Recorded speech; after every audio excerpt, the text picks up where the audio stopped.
امام مہدی کون ہیں اور کب دنیا میں آئیں گے تفصیل سے بتا دیں۔ دیکھیں ہمیں رسول اللہ صلی اللہ علیہ وسلم کی جو صحیح حدیث سے ملتا ہے وہ اتنی بات ملتی ہے کہ آپ صلی اللہ علیہ وسلم ہی کے نسب میں حضرت مہدی ہوں گے، ان کا نام آپ صلی اللہ علیہ وسلم کے نام جیسا ہوگا، قریش میں سے ہوں گے، اور جس دور میں آئیں گے وہ حضرت عیسیٰ علیہ السلام بھی انہی کے بعد فوراً نازل ہوں گے، اس دجال بھی اسی وقت ظاہر ہوگا۔ یہ تینوں چیزیں ایک ہی وقت ہوں گی، دجال، حضرت عیسیٰ علیہ السلام اور حضرت مہدی۔ اور حضرت مہدی دمشق میں مسجد میں نماز کے لیے کھڑے ہوں گے کہ اچانک حضرت عیسیٰ علیہ السلام فرشتوں کے کندھوں پہ ہاتھ رکھ کے دمشق کے مینار پہ اتریں گے، پھر وہاں سے سیڑھیوں سے نیچے آئیں گے کیونکہ دارالاسباب میں داخل ہو چکے ہیں۔ حضرت مہدی ان سے کہیں گے کہ آپ نماز پڑھائیں، وہ انکار کریں گے۔ حضرت مہدی کے اقتداء میں حضرت عیسیٰ علیہ السلام نماز پڑھیں گے اور پھر دونوں کے اقتداء میں جہاد ہوگا۔ تو مجاہدین کے امام ہوں گے حضرت مہدی۔ اتنی بات ہمیں معلوم ہوتی ہے، چند باتیں اور ہیں روایات میں جو ملتی ہیں۔ یہ ہمیں ڈیٹ نہیں بتائی گئی ہے، سن نہیں بتایا گیا، سال نہیں بتایا گیا، اس بارے میں صدیوں سے لوگ پیش گوئیاں کر رہے ہیں کہ فلاں سن میں آئیں گے، فلاں سن میں آئیں گے، بڑے بڑے لوگوں نے پیش گوئیاں کی تو 100% غلط ثابت ہوئی۔ تو اب بھی لوگ پیش گوئیاں کر رہے ہیں کہ 2025 میں آئیں گے، کوئی کہہ رہے 2030 میں آئیں گے۔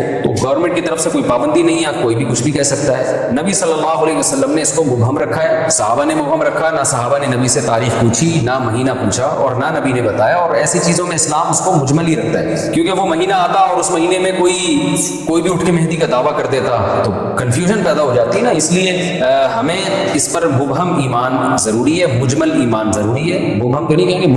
مجمل کا مطلب تفصیل ہمیں معلوم نہیں ہے، بس ہمیں پتہ ہے کہ ایک وقت آنے والا ہے قرب قیامت میں کہ حدیث میں آتا ہے خراسان سے ایک لشکر اٹھے گا اور اللہ اس کو فتح عطا فرمائیں گے۔ حدیث میں آتا ہے کہ مجاہدین لڑیں گے اور اتنی بڑی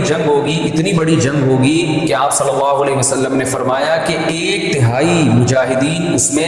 جو لڑنے والے ہوں گے وہ شہید ہو جائیں گے، جو اس وقت کے سب سے افضل ترین شہداء ہوں گے، اور 1/3 مجاہدین وہ ہوں گے جو لڑائی کی شدت اور سختی کی وجہ سے میدان چھوڑ کے بھاگ جائیں گے۔ یہ وہ لوگ ہوں گے جن کی اللہ کبھی بھی توبہ قبول نہیں کرے گا، اور 1/3 ہوں گے جن کو اللہ دنیا پہ غلبہ عطا کرے گا، کفر پہ غلبہ عطا کرے گا۔ تو یہ اس وقت پھر حضرت مہدی کی قیادت میں جہاد ہوگا اور پوری دنیا میں امن قائم ہو جائے گا۔ حضرت عیسیٰ ابن مریم بھی اسی وقت نازل ہوں گے، دجال کو قتل کریں گے، اور ایک اور دفعہ، یعنی ایک دفعہ تو اسلام دنیا میں غالب آ چکا ہے، تو ایک اور دفعہ اسلام حضرت مہدی حضرت عیسیٰ ابن مریم کے ذریعے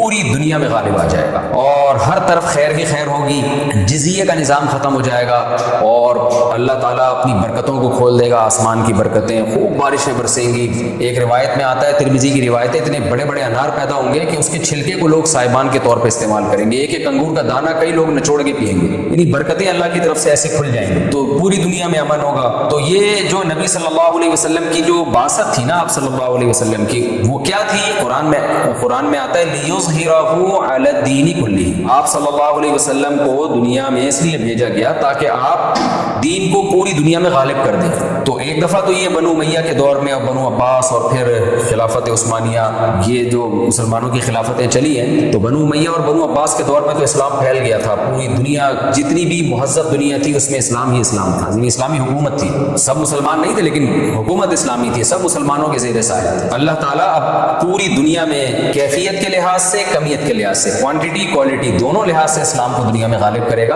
اس کے لیے اللہ نے حضرت مہدی اور حضرت عیسیٰ ابن مریم کا انتخاب کیا ہے، اتنا ہمارا ایمان ہے۔ اب کیا ہوتا ہے کہ ہر تھوڑے دن میں کوئی مہدی ان کا اٹھ کے دعویٰ شروع کر دیتا ہے، اور تو امام مہدی سب سے پہلی بات یہ مجاہد ہوں گے، بڑی اہم ترین بات یہ ہے، اور انہی کے فوراً انہی کے دور میں حضرت عیسیٰ ابن مریم بھی نازل ہوں گے، تو اور دجال بھی ظاہر ہوگا، تو اس لیے یہ تینوں چیزیں ایک ساتھ ہیں، اس لیے ان کو پہچاننے میں اہل اسلام کو دشواری نہیں ہوگی۔ حضرت مہدی کو تو لوگ خود تلاش کریں گے، ان کی علامتوں میں سے یہ بھی ہے، وہ دعویٰ نہیں کریں گے، لوگ اہل اللہ بزرگان دین علماء ان کو خود تلاش کریں گے۔ آج لوگ خود دعویٰ کر رہے ہوتے ہیں حضرت مہدی ہے، میں حضرت مہدی ہوں، تو وہ دعویٰ جو کرے گا اس کا مطلب وہ تو ہو ہی نہیں سکتا۔ تو اس لیے ہمیں اس ٹاپک کو ختم کر دینا چاہیے، اس